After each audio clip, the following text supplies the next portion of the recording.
usually, but a lot of times when people pivot to a different career, they do it a little earlier before they even take like a lot of those steps in the past career. You know, you worked for the Department of Defense as a data analyst. So how does that turn into becoming an editor for film and television? How does that work? I mean, I was blessed to have a lot of really good people around me when I was younger. And one of my childhood best friends, he would always tell me, like, hey, Kristin, you should really pursue a career in television or like film. And we didn't know anybody in the business, growing up. But he was just like, you watch everything, everything. And I did. I watched everything. I went to the video store with my dad every week. We rented movies. I went to the movies a lot and I knew actors. I mean, I was watching like Nick at Night, like 60 shows and movies. And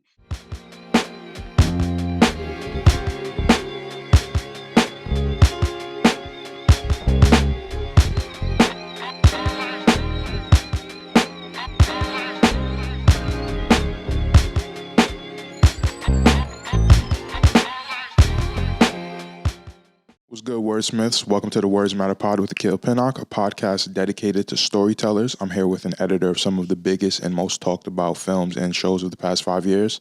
She's worked on Dune, Malcolm and Marie, What's My Name, Muhammad Ali.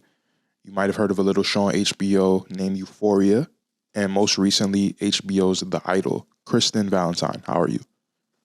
I am wonderful. Thank you. How are you? I'm good.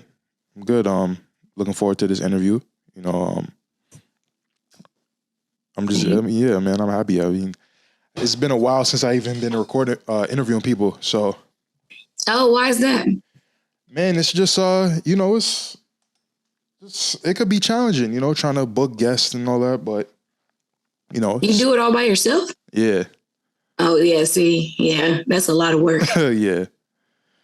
And you got to think of the content, the question. Yeah, that's a lot.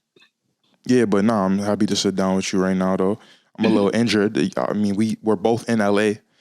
I had a little basketball injury, so it would be difficult me setting up my equipment and all that. But thank God for Zoom. Who are you? Who am I? How does someone answer something like that? I am a lot of things. I don't know. I guess like long story short, I am a mathematician turned film and television editor, assistant editor. I don't know. I kind of think of myself as a good balance between a left and right brain type of person. Yeah. I was actually going to ask you something like that. Yeah. Yeah.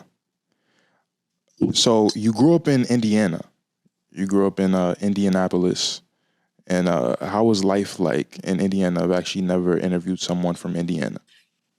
That's so funny. I feel like that's the first thing people say. It's either like, man, you're the first person I met from Indiana, or like, are there a lot of Black people in Indiana? I get that a lot. What was life like in Indiana? It was very much, I don't know. I had such a great childhood. I think, I was outdoors a lot. My parents kept me involved in a lot of activities. I don't know. Indiana it's pretty diverse, at least like in the areas I grew up in. I went to primarily like very diverse, like elementary, middle, and high schools. They were mostly minorities actually. It's just a very like familial city. But as you get older, like you have the colleges like Purdue, IU, IU is really a lot of IU graduates are in Indianapolis in particular. We also have the combined facility or school, IUPUI, which is housed right in Indianapolis. So, I mean, like, it's kind of like a good balance of, any age or any stage of life. I feel like whatever age you are, you can go to Indianapolis and find something to do, That's interesting, though, because, I mean, I just remember watching different basketball things. People saying how, like, Indiana, like, every time they played the Pacers, it was such a boring city. But no, See, so that's the thing. Like when you're from a place, you know, like you know the little like nicks and like you know the places to go, you know the spots to be. It's really tough, like when you have visitors going to a city, because a lot of those things you can just like in a lot of popular cities, major cities, metropolitans, you can just walk around downtown and stumble into some places. Yeah. Indianapolis is not that kind of place. Like it's kind of evolved in the last like 10 years, but it's not really that type of place. But if you talk to some people from Indianapolis, you can find some stuff to get into. Yeah. You just have to find the stuff. So, but, you know, for someone who's like really ambitious and like if you've been around the world and, you know, you're used to being entertained sort of to a level like Atlanta or Los Angeles, then Indianapolis might come off as boring. Yeah. But like there's at least enough stuff to do over a weekend to keep you busy if you're a visitor. And I guess boring is relative. You know, everybody has their different interests anyway. That is very true. That is very true. Because you could spend a day in our parks and have the time of your life. Yeah. Might have to check Indianapolis out. I don't know. Yeah, you should go in the summer. I recommend going sometime around Black Expo. That's like when every year we host like this Black centric, like week-long event of just like different concerts, different vendors. Like that's a huge event in Indianapolis that a lot of people from surrounding cities come for. Or Circle City Classic. You know, Classic is, you know, they have the two HBCUs play against each other.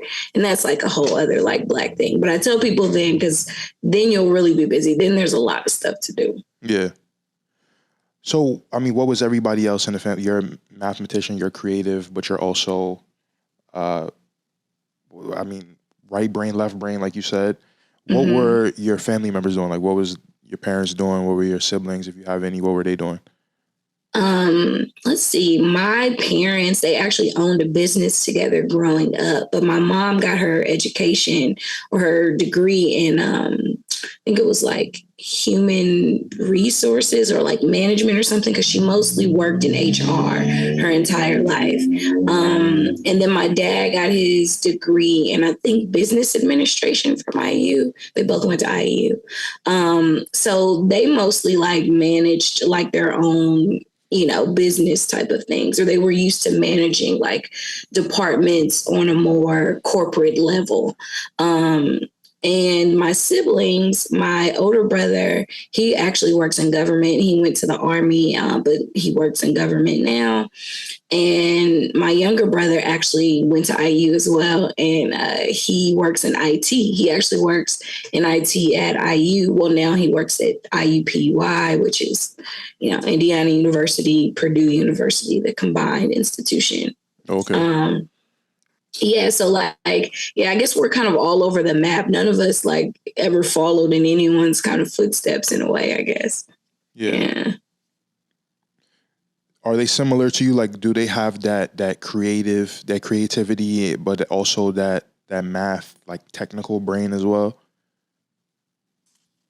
I don't know. I would say probably my mom might have a little bit of both, but I think that, well, my younger brother is definitely like more tech based than creative based. But I think my older brother is actually more creative based than like anything. He's just never really explored any creative jobs. Yeah.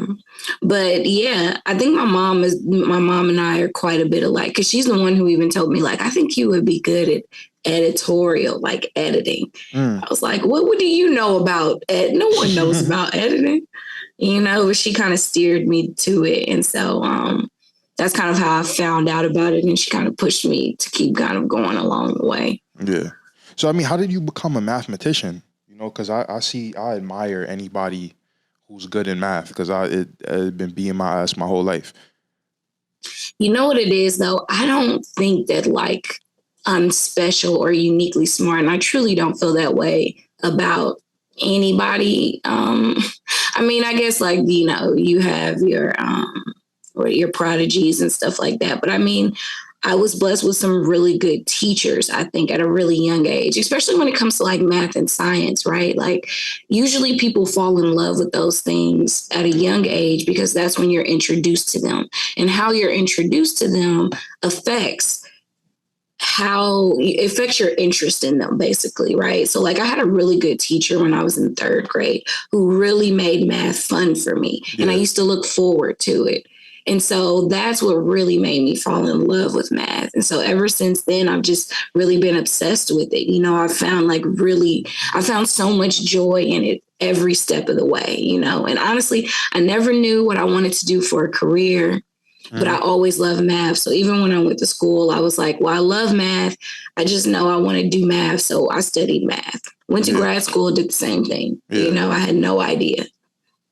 I mean, but to take it that far, right? Go to school for it, go to college for higher education, go get a graduate degree in this. Usually when people pivot to, well, I'm not going to say usually, but a lot of times when people pivot to a different career, they do it a little earlier before they even take like a lot of those steps in the past career. You know, you worked for the Department of Defense as a data analyst. So how does that turn into becoming an editor for film and television? How does that work? I mean, you know, I was blessed to have a lot of really good people around me when I was younger. And one of my childhood best friends, he would always tell me like, hey, Kristin, you should really pursue a career in television or like film. And we didn't know anybody in the business, you know, growing up.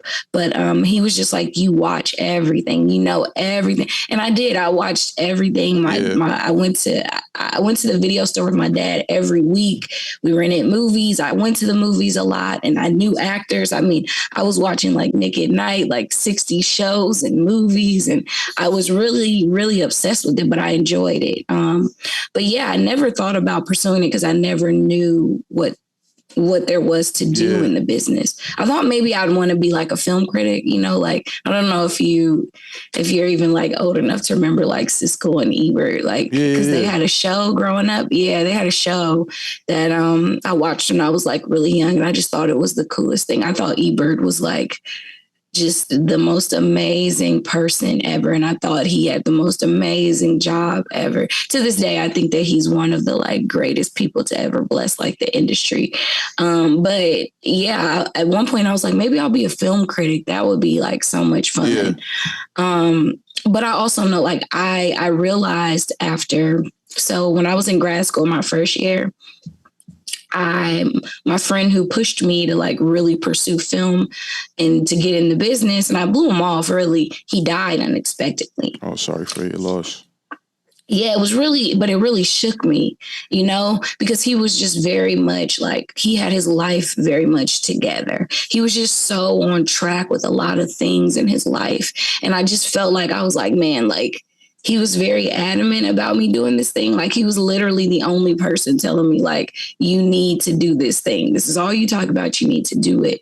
And after that, I just became like obsessed with fulfilling, you know, like this greater thing. I became obsessed with like not letting things that interest me just sit on my brain. You know, if it interests me, like I'm going to do it. To this day, if there's something that interests me, I'm going to take a class in it. I'm going to study it. I'm going to go to seminars. And that's something that told me. So right after that, I took a class like at USC for the summer, and I learned about film editing, and I learned it from like the ground up.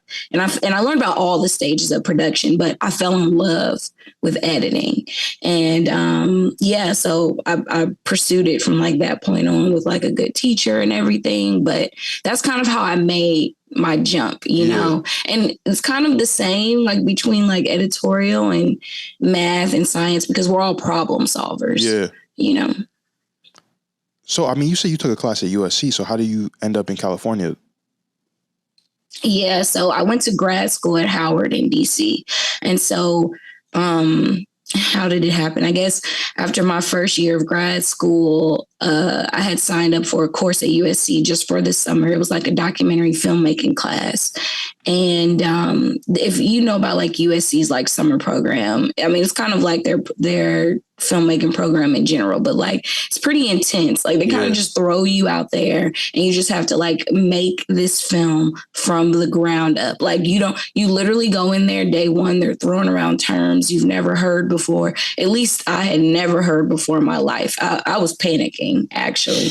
And but yeah, they make you like take a course in how to handle a camera. You take the course for like 2 hours. You know, they put you in front of an Avid where they teach you Avid for like 3 or 4 hours. But like all of that stuff is like very like they kind of really just throw you to the wolves. But yeah, so after I took the course, I had a professor who was like, hey, like, Kristin, you're really good at this. You should be in the industry. You should leave government and come to California and be in the business. And she had went to NYU Tisch. And so she was like, let me just help you. Like, I'll write you recommendations, blah, blah, blah. We applied to like every film school to get, you know, she helped me with all my applications, but I didn't get into any film school. Didn't get into one. And it was my second year of grad school and I had still been applying to film stuff. And I was still working on my master's in math, but I was applying to film stuff and nothing was coming through.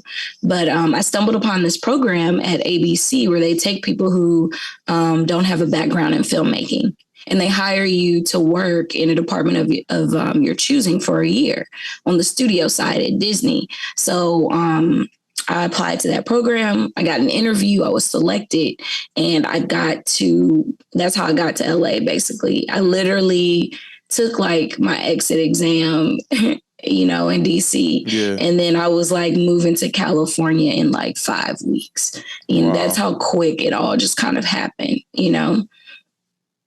Nah, I mean, impulsiveness, it helps a lot sometimes, you know, like I definitely commend loving something and wanting to learn more about it. And I mean, I feel like that's not something a lot of people, you know, we live in a do-it-yourself time. So a lot of people will see people do things and it looks so easy. So they just jump into it. But you really said, let me formally educate myself so that I can get in this and be qualified and know what I'm doing. Although, you know, you definitely ran into some challenges in USC because you are so unfamiliar with the terms. But I mean, as far as just going back to your love of film and television, where does that come from? That's a really, really good question. Where does it come from? I don't know. I would say like both of my parents, you know, my dad is a very big like cinephile, even though I don't know if he would describe himself as that, but like my dad watches everything too. And he wants to watch everything. He wants to like be in the know about every single thing. And so, you know, me and my dad are really tight and we would go to the movies a lot. And one of the things that was always so fun for me, or I thought was so funny, and it kind of annoyed me at first, but now that I've gotten older, I've really appreciated it, is every time we would go to the movies, he would make us sit there and watch the credits. And we'd be like, why? Yeah. Why are you making us sit here and watch these people's names? I never understood it, but he would always make us do it. Like we never were. And now that I'm thinking about it, I don't know if he did it just to avoid like the busyness and the traffic of like the theater emptying and like the traffic of the parking lot. But like he would sit there the whole time and watch the credits. I need to ask him that too. Like, why would he do that? But now I just really appreciate it because I love sitting there now. When I go to movies, I sit and I watch the credits. You know, I just really enjoy it. But then with my mom really loves like old cinema. You know, she really loves old cinema, like old television. And so like Turner Classic Movies was always her thing. And like that would be something that we did together. Huh? Like golden era of Hollywood stuff. Oh, she loves all that stuff. Yeah. She watches all of that stuff, man. And she doesn't like going to the movies. She doesn't rent movies. She doesn't care enough, but she loves like classic, like old films. And that was something that we would do together at home. It's like watch a lot of like Turner Classic Movies.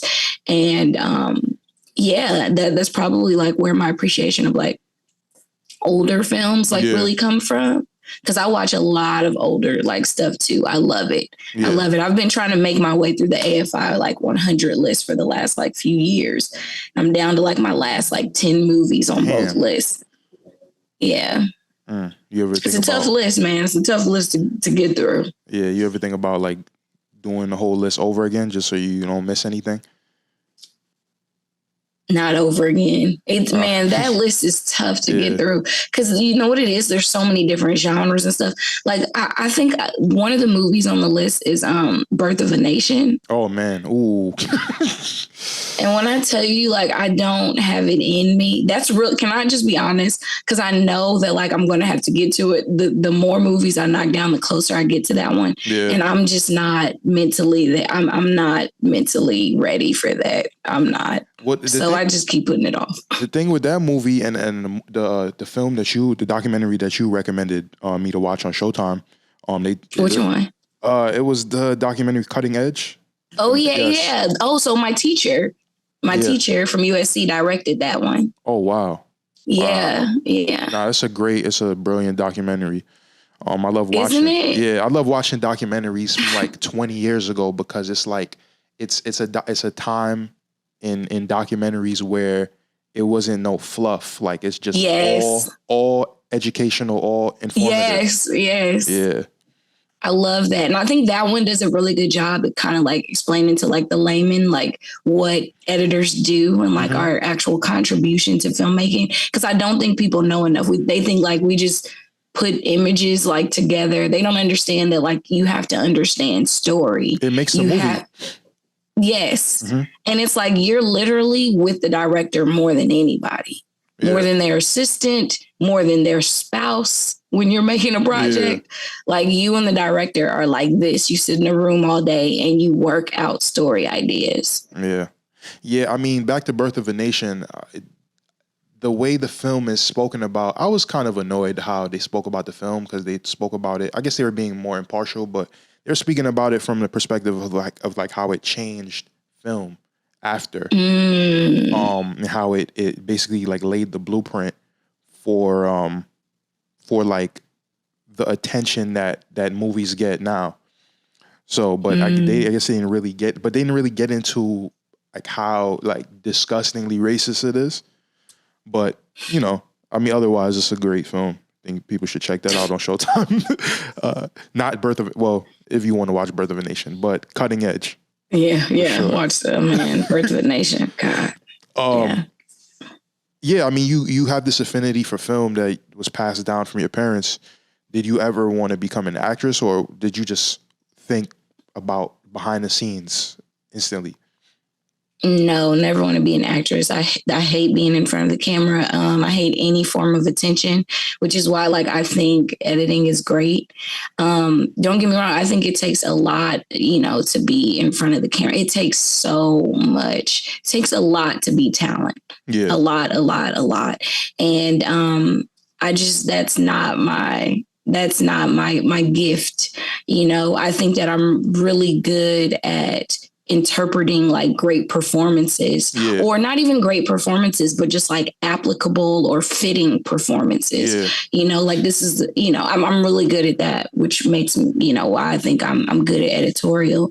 But no, it's always been once I got in front of an Avid, once I got in front of my editing software the first time, that's when I was like, oh man, I'm in love. Like I love math so much, but like editing is like, I don't know. They're both probably neck and neck for me. I just love them so much. If I ever was to not be doing either, I'd probably just be a really sad person. I just am so fulfilled by the work. Yeah. Is there like mathematical elements in editing? Oh yeah, absolutely. So like, like math is all problem solving. All we're doing is literally looking at theory and applying it to like everyday life, and we're finding out different solutions to new problems, or new solutions to old problems. And that's all editing is as well. Like it takes you have to be able to like look at footage, be able to construct an idea that is able to inform your audience. With usually the goal is to not make a film as long as possible. So you want to do it in the most like succinct and somewhat, obvious or, easily interpretable way, So in editing, you have to be able to try different ideas and formats and, structuring and things like that. So that's all that it really is. And in that way, like, I feel like being a mathematician has served me really well because I'm sort of relentless when it comes to solving problems. Yeah.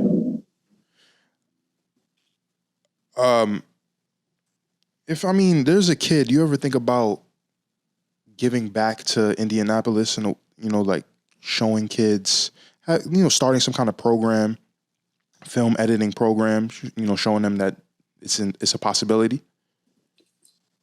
You know what? Like, I honestly have. I do a lot of stuff in LA. I mentor or like meet with people, and I'm a part of a lot of panels. Like, I really, really try to get out there, particularly when it comes to like minority communities, because a lot of people don't know what we do, and they just don't understand like how much fun and how much money is in these jobs. It doesn't even have to be about money, but you can have a very lucrative career and do something that you love that is different than what you may have seen kind of growing up. So I am really, really passionate about being that kind of voice and using my platform to educate people, particularly like youth and underserved like communities in that. But in Indianapolis in particular, like, I'm trying to think, like, I may have participated in like a couple of panels here and there, but no like initiative. But my mom has been trying to get me to like launch something or do something forever. Yeah. I just remember Mike Epps is from Indianapolis. We went to the same high school. Shout out Mike Epps. Look at that. Yep. Sure did. I want to go back into just your journey. So, with most careers, you go that traditional route of earning an associate's or, bachelor's, master's, and related to the career you're pursuing. And then, while you're pursuing that career, you may go through a series of internships and fellowships. And then after applying for a while, you get hired for an entry-level position. And, I'm sure you did that in math, but did you have to like restart that entire process in film?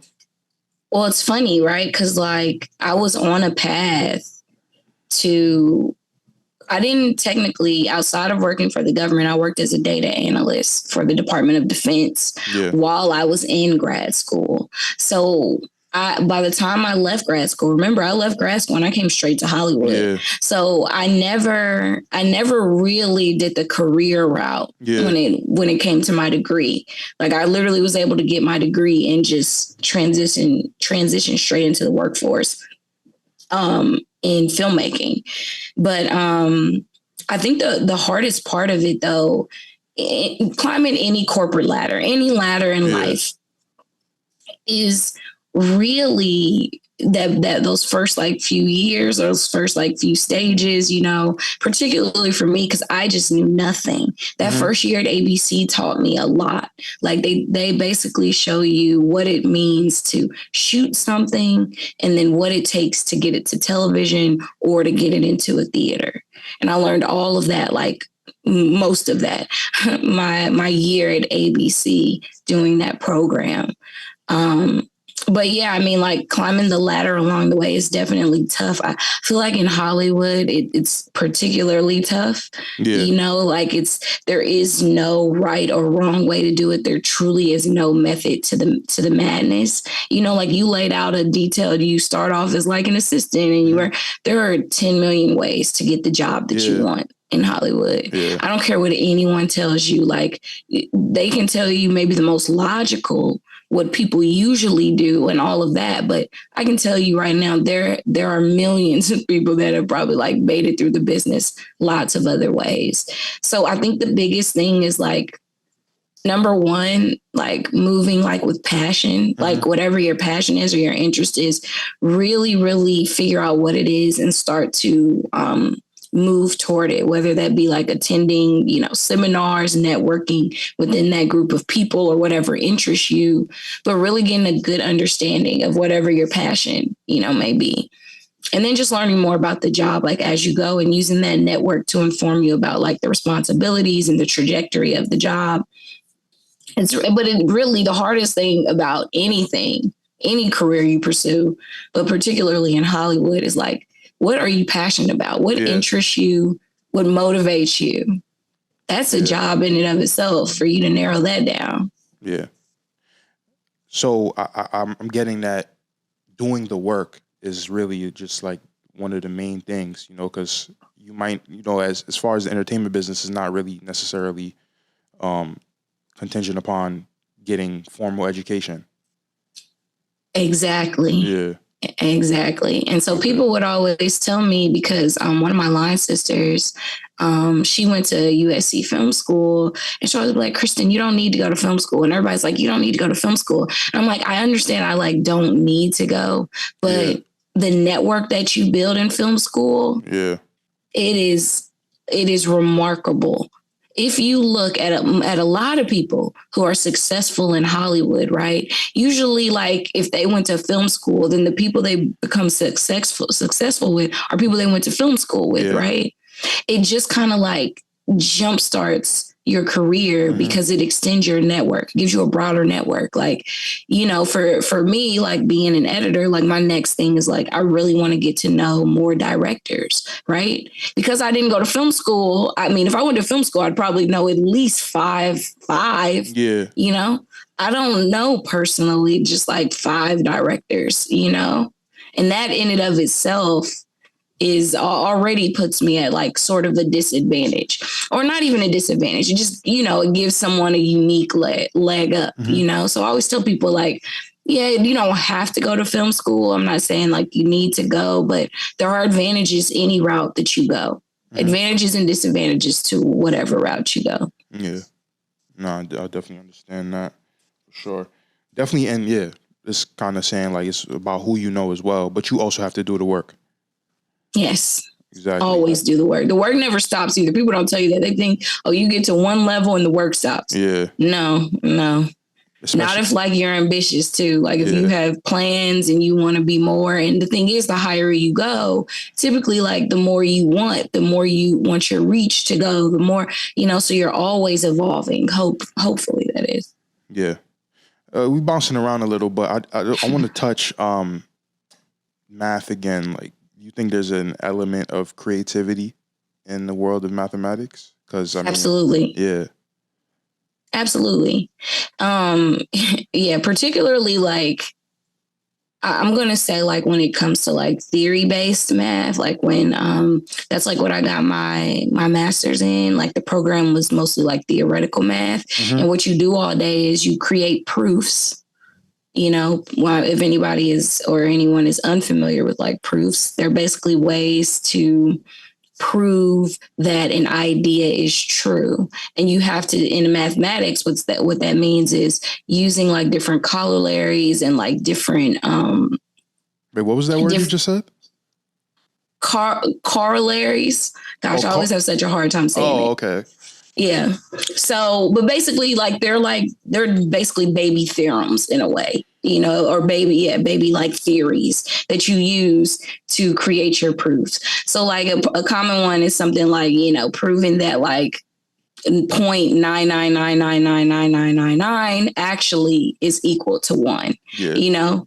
So something of that, like this is like very like, you know, science mathematician-y, but it's basically just like using different like scientific like definitions to prove whatever like a mathematical statement is, you know? And so there's a million ways you can do that. So you can be very creative in how you do that, you know? And that's something that I learned in grad school is like, we would work to like prove different theories, and I would, or prove different like mathematical statements. And me and my, you know, cohorts would come up with like 3 different ways, 5 different ways to prove this one statement. Yeah. And so that's one of the ways you're like, oh, you get very creative in how you learn to like find solutions, you know? But I guess it's not really portrayed as creativity. You know, I guess it's always like a designation or separation that people kind of I guess that's how we're kind of like socialized to make it seem like math is this and creative people are like this, but it can be very similar. No, I understand Yeah. that. That makes sense. I like to Definitely. think of it like, you know how you get like a coloring book and you fill it in, like, you know, everybody gets the same coloring book with the same images, Yeah. but people color it very differently. Yeah. That's literally like what it is. So that's why like there is a sense of like creativity to it. Yeah, there's like a final like endpoint, but what does it look like? What does your image look like compared to everyone else's? Mm. Yeah. No, I mean, I respect it. I mean, I still, even with what you're saying, it still would bust my ass in school, but No, you just needed a better teacher. I'm telling you, that's it. all right, I'm gonna You go get a back. good teacher I'm gonna and go you're back to good. high school. Yeah, no, you go, yeah, high school. It starts in elementary school though. Like I did this study one time when I found out, I was like, man, most like elementary school teachers, they hate like math and science. Yeah, They because hate they're it. teaching multiple subjects in one day. Like they're not I passionate about all of it. know. But it's like, man, like you can't like you can't hate like math and science, and you're teaching like primary school kids. You know why? Yeah. Because that fear and that dislike is gonna rub off on them, Yeah. and that's what happens to most people. Like, because you think about it, like most like scientists are not going to be educators, especially not like at the primary or secondary like level. Those are not the ones that are going back, and so because of that, it's just like this very like cyclic thing that happens with people hating math. You don't hate it. I don't believe people hate it. That's a revelation. I got to think about that. Yeah. So back to the documentary we were talking about, Cutting Edge, the magic of movie editing. Quentin Tarantino was speaking in the documentary, and he said that for his first film, Reservoir Dogs, he specifically wanted a female editor over a male editor because he felt a female editor would be more nurturing to the movie and to him. She wouldn't be trying to win her way just to win her way. They wouldn't be trying to shove their agenda or win battles with him. They would be nurturing him through the process. So you think that's applicable to you?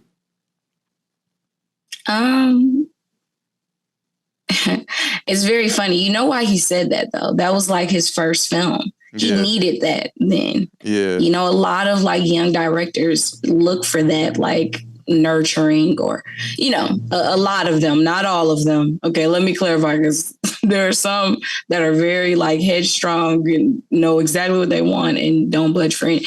But you're saying he wanted to be coddled, maybe? Huh? You're saying he wanted to be coddled, maybe? I don't think he wanted to be coddled. I think that when you're dealing with, and this is just me dealing with like the very like baby directors that like I've dealt with, they are very sensitive about the craft. Yeah. And they are just very, very, I don't know, they're very like, you know, weary of how people treat their content, of how like invested they are, you know, of, you know, if they really are going to believe in them. And I think that he just knew, I think that Tarantino was very insightful for, you know, he had very good like personal insight to request that of himself because a lot of people don't. And that was probably great for him. His editor is like very famous in the editing community. She died several years ago, but like, she's like, you know, she's like one of the most famous like editors, Sally Minky. She spoke in the film too, I think. This was before she died. Yeah, she died maybe like 8 years ago. Okay. Something like that, I think. I don't know if it's even been that long, but yeah, she died like a while back. And but you'll see if he ever talks about his films, he credits a lot of his filmmaking to Sally because they go, and I think they talked about it like on the documentary, they go back and forth a lot. Like there's a lot of like push and pull, which once you get to that place with the director, you can do that with them.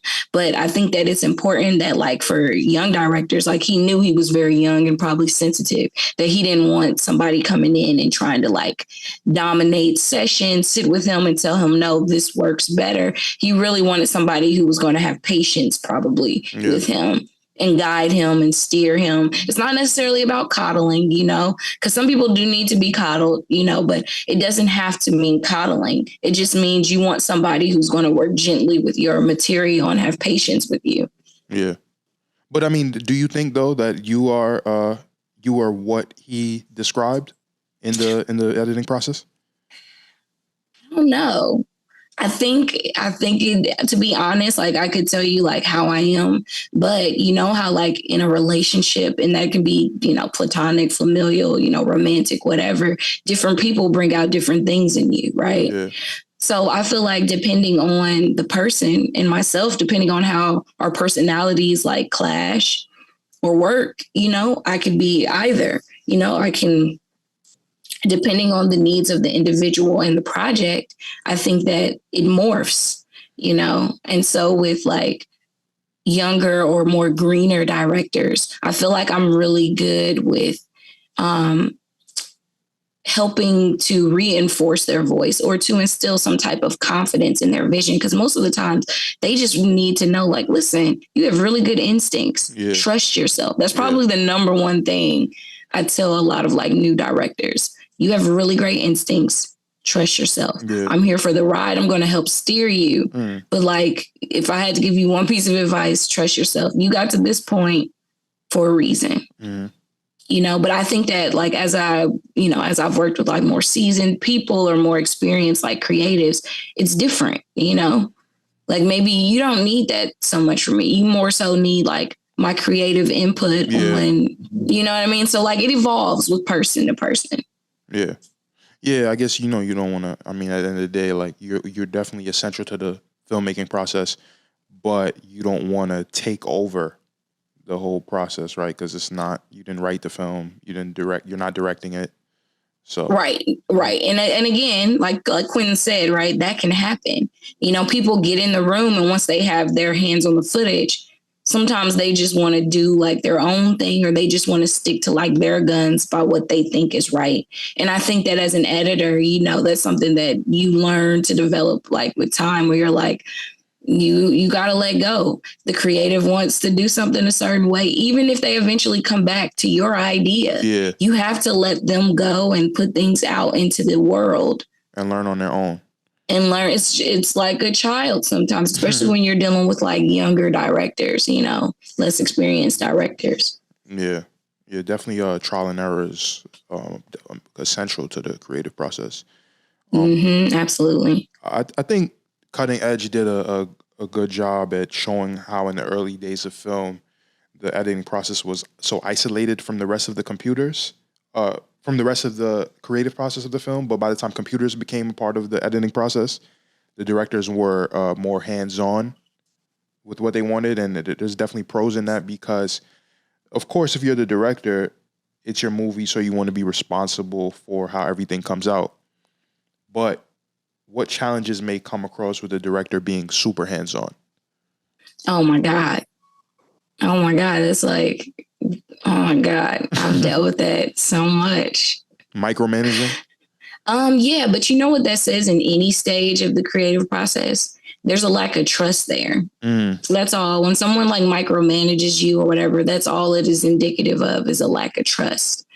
You know, and so especially when you're working with like a new creative of some sort, that's going to be there.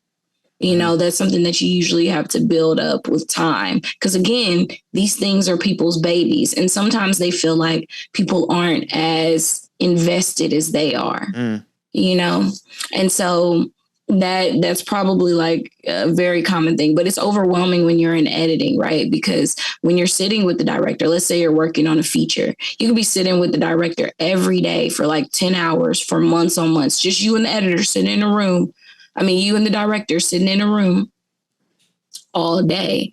When they are overly hands-on, when they don't allow for like, you know, you to do your job or give like some creative or insightful like input, then I think it does a real disadvantage to the project, because you're really losing that collaborative influence to the project. You know, it's really no one person can make a film. Yeah. Okay. And the best films that you see or that are named like the best films, they are usually done with the most collaborative people, you know, because you know that like, I'm not always going to have the best idea. And there's a lot of ego in these rooms and stuff like that. So that takes some time for everybody to kind of get that point. Seasoned directors, even get to a point where sometimes they backtrack on that and they think they do know. Like it's all an ever evolving like process. Yeah, when you're dealing with a director, and every director and every person is different. So I love music a lot. So, but I feel like sometimes I feel like there's like a parallel with what I'm about to say. So I almost feel as if I can hear when the artist, like if it's a song with a feature, I almost feel like I know when they were in the studio together compared to when one artist recorded their verse in a separate studio with a different engineer, and when their verse comes on, like the levels are lower, the volume's lower, right? So do you ever run into that where you might watch something and you can just tell that there was no collaboration really? Yeah, it's funny that you say this. One of my mentors I had lunch with last week, we had this conversation, and she's amazing. She's her name is Joy McMillan. She is one of the editors of Moonlight and the first Black woman to be nominated for an editorial Oscar just a few years back. And she was telling me how, like, now when she watches things, she can tell when multiple editors have touched a project. And I was like, wow, like that's when you have a really good eye, right? And that's kind of like what you're saying when it comes to like, music, and you can tell a difference between like the sound engineers and like how they're orchestrating or how they're editing or even like mixing, a song. I think absolutely when you've done this job long enough, you're like, oh God, no, that doesn't sound like consistent. Like you can tell inconsistencies, but that's also because it's our job to do that. Like we literally sit all day and we sit around, we watch our shows, we watch, film, or, we watch different takes of performances, and we have to be able to catch those things. So yeah, I feel like all of us are pretty good. If you do this job and you're an editorial of any sort, any type of way, then you are you're paying attention to every single technical detail. Yeah. Do you think that you can, I mean, obviously we know when computers really became a part of our lives in various industries, but do you feel like you can just watch something and know that, all right, this is something that was edited digitally, and then this is something that was edited like like analog with the, cutting the film and stuff. Like can you just watch that without knowing prior? Oh, well, they don't do it like that anymore. Yeah, I know that. Yeah. Oh, you just mean like how they used to do it, like comparing like older movies to like newer movies. Yeah. Well, there is a difference, but like also, how things like are shot on, like things are still shot on film and things are still like, things are done digitally now. For instance, season 1 of Euphoria was done all digital, right? Season 2 of Euphoria was all film. Yeah. So I watched that on like the behind the scenes stuff. So when you watch, you can tell a difference. Yeah. You can tell a difference in the content just between like those and like how it comes across and, the grittiness or the dirt of it and all of that. You can tell a difference, right? And it's a very like creative like decision. And a lot of people are coming back to film, which is really, really kind of cool. Yeah. But yeah, also like, it's so funny, like when you watch you can mostly tell, in my opinion, watching things on film or whatever versus like digital, especially like older projects, is when you're watching the titles. When you're watching the titles come in and stuff like that, you'll notice that lettering jumps. You'll notice it moves. Like it usually has a nice little. Yeah. The older the movie, the more the wiggle. Yeah. But you'll notice when you watch a film, that's how you can tell also when you're watching, you're like, oh shit. Because it's an actual physical film, right? Yeah. So it moves. It moves. So like if you go back and you watch Cutting Edge, look at Well, actually, they did that on Abbott, I'm sure. But like, if you go back and you can watch any movie, like some stuff like from the '90s or whatever, '80s particularly, get to the '80s and you start watching those credits, Yeah. and you see the lettering jump. I'm always like, oh man. Yeah. Now it distracts the hell out of me. Like, it's crazy how much it distracts me. Well, this is kind of unrelated, but I think the 80s is like the worst time for film. That's like, as far as the movies that were coming out, it was terrible. You're not like what is it, The Breakfast Club, Pretty in Pink? Well, no, I like those movies. I like The Breakfast Club, but a lot of the box office movies were just the storylines just didn't make sense. The special effects, the blood looked like the special effects were just terrible. Yeah, the blood looked like Chinese food ketchup. It was just terrible. Yeah. You know what also is like, if you go back and you watch 80s, for some reason, the 80s are particularly egregious and like in like social issues. Oh yeah, definitely. A lot of the stuff that was being said in the movies could not be said now. Said and done. I was like, because not even the 60s and 70s, like there were a lot of things, but like 80s was like they were really gonna push the envelope and start doing stuff a little crazy. But they really were saying doing some inappropriate. I was like, this is wild. How much can change between just like the 70s and the 80s, or the 80s and the 90s. Yeah, but I mean, it's 40 years ago when you think about it, so. Jesus. Yeah, so when you think about it like that, people not going to be as progressive. Yeah. And sensitive to certain things. The 80s were 40 years ago. That's crazy. Yeah. Well, I mean, I wasn't born in the 80s, so I don't really I don't know about you. You might feel sad about that. I mean, I was born in 87, so I'm a good 36, but I just feel very seasoned hearing that, because it's like, man, I just remember when I was the young buck. Now I'm becoming the old buck. When did you start to really break through in the industry? Like, at what age? Oh my gosh. Well, since I went to grad school, I kind of started a lot later than my peers. I was probably always at least like 3-4 years behind everybody else. But I don't know. I moved to LA in 2012, and like I said, did that year at ABC. And I was, in 2012, how old was I? I was at 13, 12. I was good 25 then. Mm-hmm. But like I was PAing, at like 26, 27, which is kind of old in the business, to be PAing. Yeah. Most people are PAing right out of college at like 22 or something, And so it took a lot of focus and a lot of determination, but I don't know, like you said, like peaking in the business, or what did you say? Started like when you break through, like when you feel like, all right, like I really belong here. I'm really consistently working, and it's funny you say that. I don't know. I'm still trying to, I don't know if I'll ever really feel that way.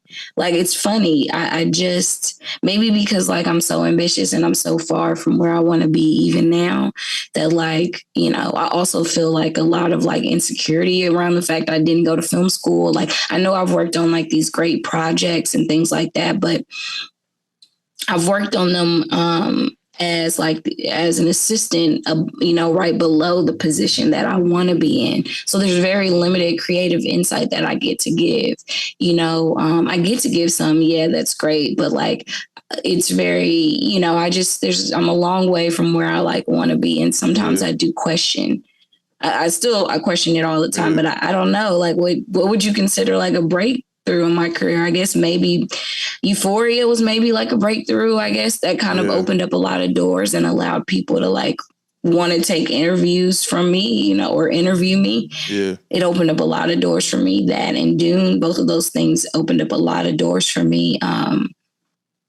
But I don't know, like I learned a lot from those things, but I also understand that they're all stepping stones to like where I'm trying to go at the end of the day, Yeah, I mean, you being humble. It's okay, though. I know. I guess, people always say that too. They're like, Kristin, you're being humble. But I'm like, maybe it's just because of the people that like I work with. Yeah. I'm like nowhere compared to the people I work with. Yeah. Like I'm proud of like me being able to share space with these people, but I want y'all to know, like, I'm probably like the lowest person on the totem pole. You know what I'm saying? Like dealing with like these heavy hitter creatives. Like, yeah, I'm in the room and that's great. Like, I'm super proud of that. But like, I'm trying to take as much from these experiences so I can get to where they're at like one day, you know, so I can have influence and like, I don't know, be like a bigger part of the collaborative team, you know? So, I mean, I don't know. Like, I'm not even just trying to be humble. Like, yeah, I am very grateful. I'm very skilled at my job. I know that I'm awesome at my work, but I also know that like I am very far from like where I will be, where I plan to be. No, I understand that. You know, they call it imposter syndrome. That's like a real thing. And definitely what contributes to that also is you starting older than a lot of people. I could definitely relate to that. So I mean, you know, and I mean, are there a lot of like black women in this field? Not at all. Not a lot of black. I've never had like a black coworker, especially one that shared like my title. Yeah, so I mean, there's a lot of layers.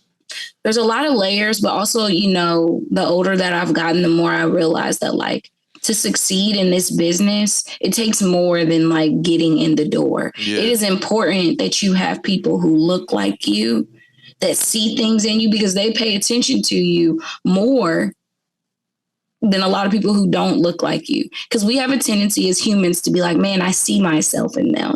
Man, I see, you know, and what I've seen more than likely is people do that with people who look like them, you know, and that's really an unfortunate thing about like Hollywood. A lot of these spaces, a lot of these people look very much alike.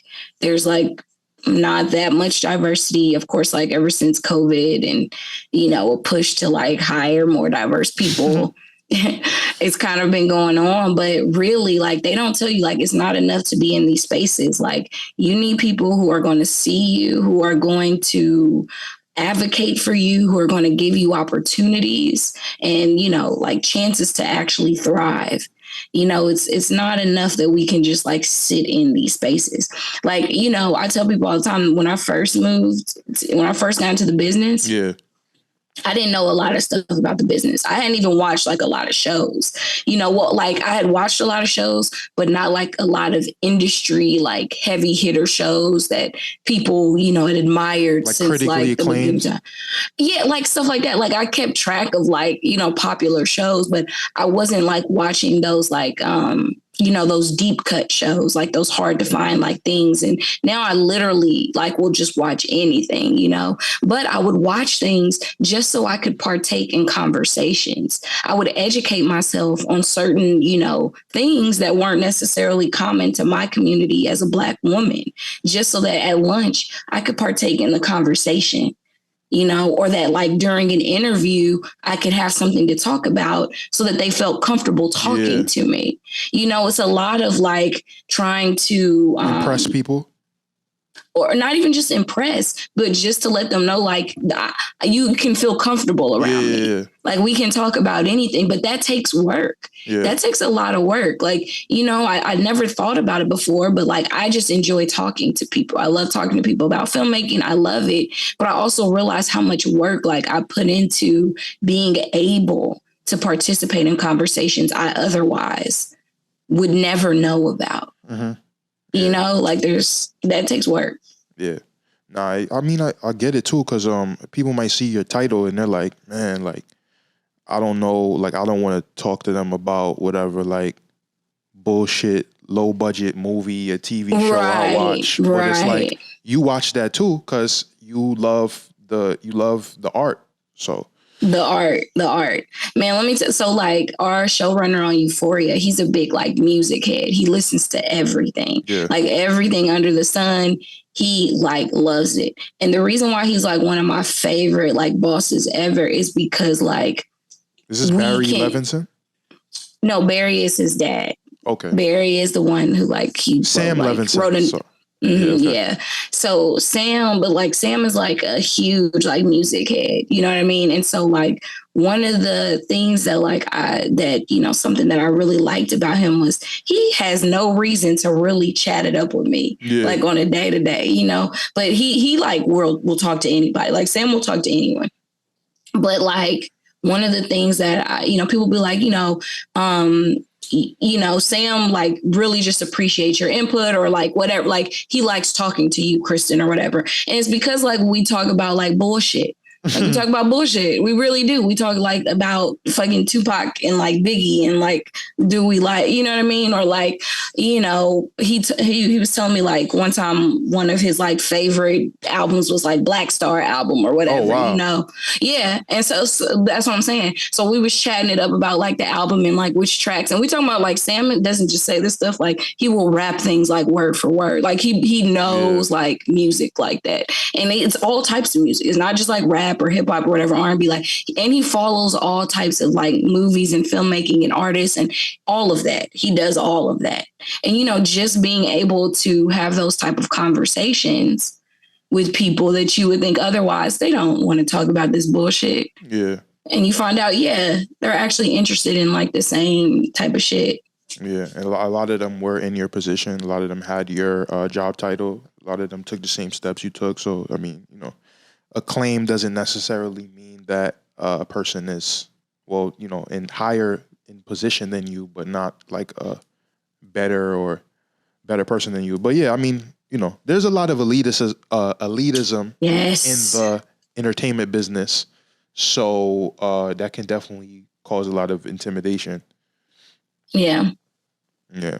So it definitely is. That's an understatement, but yeah. Mm-hmm. Seem like you want to say more, but you don't want to get canceled or something. No, I just mean like it's really, I don't know. I've worked with a lot of people. I've worked with a lot of people in this business. The best jobs that I've had have been because the higher ups were very personable and just kind people and just like everyday people, to be honest. I think like it's really easy to be a jerk in this business, especially once you reach a certain level of power. But, you can do it and not be that way. Doesn't mean that like you're perfect and you're nice 1,000% and you're a doormat and all. No, it does not mean that. But like you can also be just a fucking normal person. Yeah. Of course. Yeah. But I mean, it's hard for a lot of people to be a nice person sometimes when they're trying to advance. They feel like they got to be like a dickhead because they see like people before them going that same route. Yeah. Ugh, it's terrible because like, let me tell you the one thing about the only thing that is constant in life is change. Okay. That is the only thing. So I always tell people, no matter where you are, no matter where somewhere else is at, this is why like comparison is like the true thief of like, joy. Yeah. But like things are constantly changing. Things are constantly evolving on this road of life. You may be in one position and your friend might be in another, but then you're going to be here and they might be there, or you guys will be neck and neck, or you guys will both be down. Like it's constantly changing. You have to really stay focused on like the experience, the end game, and just really remain like passionate and committed to like your personal goals, because it can get like all consuming, in a good way and in a bad way, where we see people become these egomaniacs because they're in a position of power. But then 10 years down the line, they're begging people to take their phone calls. You see, like all of this shit like is constantly changing. And that's why like, people talk about like being humble. No, like life will make you humble. Like you don't own anything in this world for sure. Like everything can change in a great way with one phone call, and then everything can change the other way with another one. You really have to just be grateful and take every experience for what it is and just make the best of everything in every moment.